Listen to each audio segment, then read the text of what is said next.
Dialog Rasulullah dengan onta. Ada salah seorang sahabat Rasulullah yang bernama Uqail bin Abu Talib. Dia ini seorang yang baru saja masuk Islam. Rasul tahu kalau Uqail masih memiliki keraguan terhadap Rasul. Sehingga, jika Rasulullah melakukan perjalanan, beliau selalu mengajak Uqail untuk menjadi teman selama perjalanan. Salah satunya adalah ketika Rasulullah berniat berkeliling negeri Arab, beliau mengajak Uqail untuk menemaninya selama perjalanan. Selama dalam perjalanan itu, sifat Rasulullah yang begitu ramah dan baik hati sangat terlihat. Hampir di setiap perjalanan, beliau berhenti sejenak untuk beristirahat dan mencoba untuk lebih dekat dengan penduduk Arab. Beliau pun selalu berkomunikasi dan menolong mereka yang membutuhkan pertolongan. Uqail dan para penduduk Arab merasa sangat kagum dengan sosok Rasulullah yang begitu santun dengan siapapun, termasuk kepada orang miskin bahkan seorang pengemis, sehingga para penduduk Arab tidak ragu lagi untuk berbicara, bertanya dan mengadu tentang segala sesuatu yang mereka alami kepada Rasulullah. Tidak hanya manusia yang mengadu dan bercerita tentang suatu masalah, bahkan seekor onta pun mendatangi beliau dan menceritakan perihal yang dialami. Di tengah perjalanan, Nabi Muhammad dan Uqail melihat seekor onta yang berlari seperti dikejar sesuatu. Beliau akhirnya berhenti untuk memastikan apa yang tengah terjadi pada onta tersebut. Di saat Rasul berhenti, tiba-tiba onta tersebut berlari dan meloncat menuju ke hadapan Rasul, sampai hampir menabrak tubuh Rasulullah. Rasulullah sangat terkejut dengan kehadiran onta itu ke depannya secara tiba-tiba.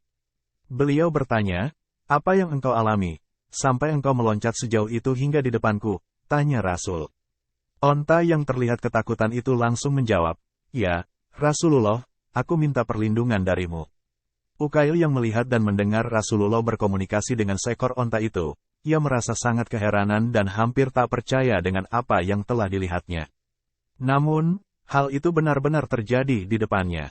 Akhirnya, Uqail yang semula tidak yakin dengan mukjizat utusan Allah tersebut, sekarang menjadi yakin. "Ya Allah, ampunilah hamba-Mu ini karena sempat meragukan kemuliaan utusan-Mu. Mulai sekarang, aku akan selalu tunduk kepada Rasulullah dan akan selalu mematuhi perintahnya," ucap Uqail dalam hati. Selang waktu beberapa saat, datanglah seorang Arab yang membawa pedang tajam. Nabi sangat heran dengan orang Arab tersebut. "Hendak apakah engkau, terhadapku atau dengan onta ini?" tanya Rasulullah. "Wahai Rasul Allah, aku telah membelinya dengan harga yang sangat mahal, akan tetapi dia tidak mau taat dan tidak mau jinak kepadaku. Maka akan aku potong saja dan akan aku berikan dagingnya kepada orang-orang yang memerlukannya," jawab orang Arab itu. Nabi Muhammad bertanya kepada onta, "Mengapa engkau mendurhakai dia?" tanya Rasul. Onta itu pun menjawab, "Wahai Rasulullah, aku mendurhakainya karena perbuatannya yang buruk. Ia terus-menerus tidur, meninggalkan salat Isya.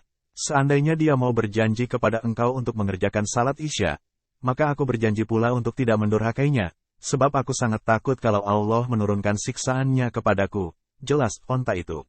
Setelah mendengar penuturan onta yang panjang lebar itu, Nabi Muhammad pun mempercayainya, dan orang Arab itu tidak bisa berkelit lagi karena sudah ada bukti dari onta miliknya. "Aku akan mengembalikan onta ini kepadamu, asalkan engkau berjanji untuk tidak meninggalkan salat Isya. Akan tetapi jika engkau tidak mau, maka aku akan membawa onta ini," tutur Rasul.